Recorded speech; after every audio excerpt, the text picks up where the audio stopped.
Welcome back to Really Haunted Places. Tonight's top 7 ghost stories will take you to haunted places in Connecticut. As with many of Connecticut's state parks, Hopyard is known for its intense natural beauty, and one of the main draws to the park is Chapman Falls, a 60-foot cascade of water over rock ledges. It's here where legend says Satan himself used to hang out, sitting at the very top of the falls on a huge boulder playing a fiddle, whilst his followers mixed evil brews in the cauldron-like potholes in the rocks below. Native Americans were also believed to have conducted rituals here, fueling the lore surrounding the place. Over the decades, dark shadows and phantoms have been purportedly seen moving around the woodland.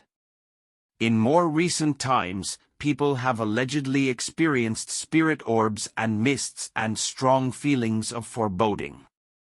Others have heard demonic voices and inexplicable laughing. EVPs have also been supposedly recorded. People visiting the Chapman Falls area have often reported seeing dark figures roaming around the woodland, orbs, strange lights, and an overwhelming sense of fear.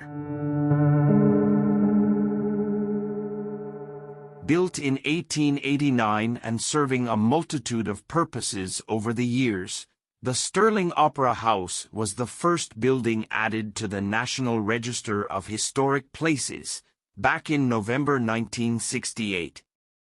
Back in its heyday, it welcomed world-class performers, including Harry Houdini and Red Skelton, and did so until it closed its doors in 1945. Since then, the building has sat empty and tragically decaying. The paranormal reputation has been growing for decades.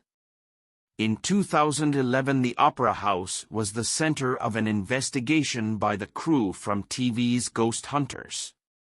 Although there have been no stories of deaths occurring at the Sterling, the spirit of its namesake, Charles Sterling, is said to be lurking there.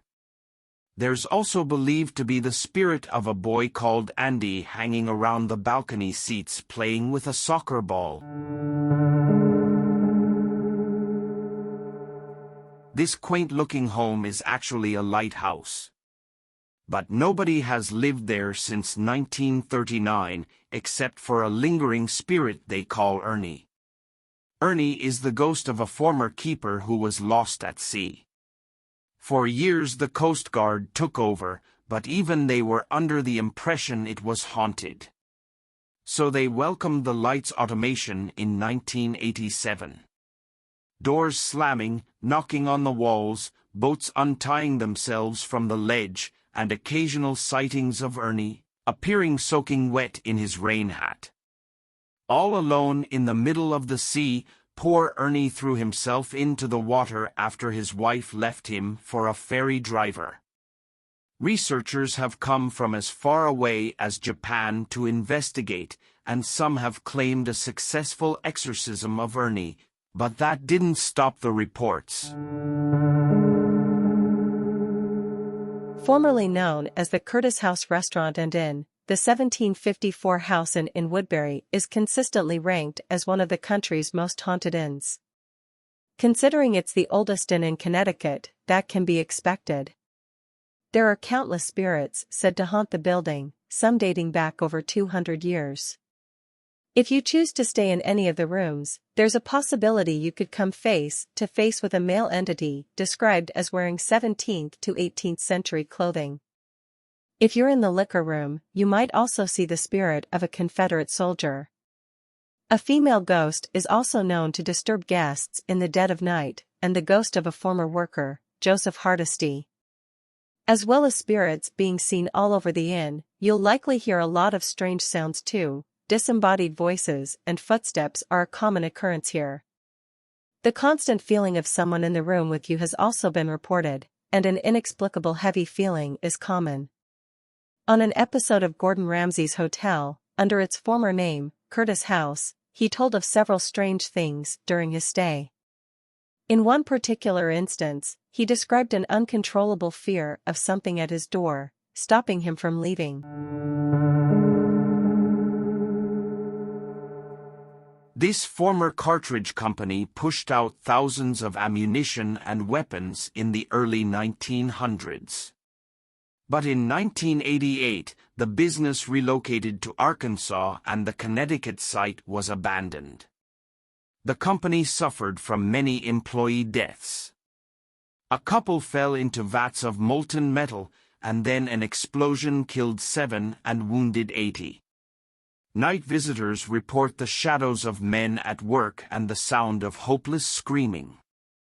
The grounds also suffer from unexplained bouts of mist.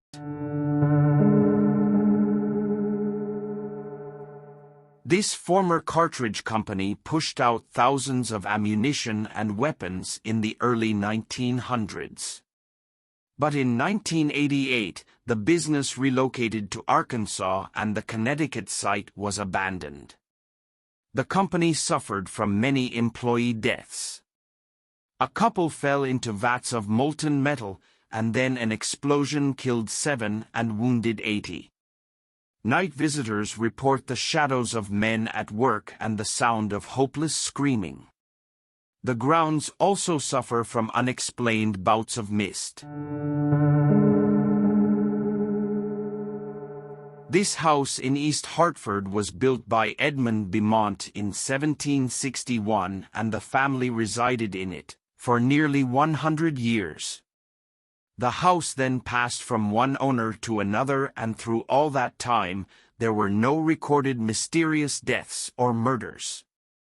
When the house was turned over to the Historical Society and it was moved from its original location to Martin Park, it seems some spirits were stirred up. The workers completing the renovations first reported unexplained tappings, scratching and bangs, and nicknamed the spirit Benny.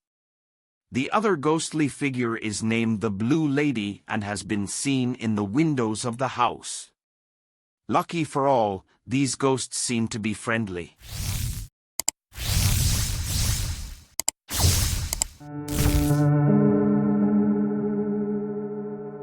The oldest continuously operating amusement park in the United States is bound to have some history to it. According to legend, John Compounce, a Native American chieftain who traded the property to white settlers in 1684, met an untimely death. One story says that his tribe murdered him for releasing the sacred land, and another story has him drowning in the lake when he tried to cross it in a large brass kettle. Whether the haunting at Lake Compounce is caused by the spirit of the chieftain or spirits of park-goers that have died is unknown. People have reported mysterious lights, objects moving freely from one place to another, strange music playing after hours, and the echoes of voices from the past. More often than not, park-goers report enjoying the amusement park for all that it has to offer. I want to thank you for watching. And until then, good night.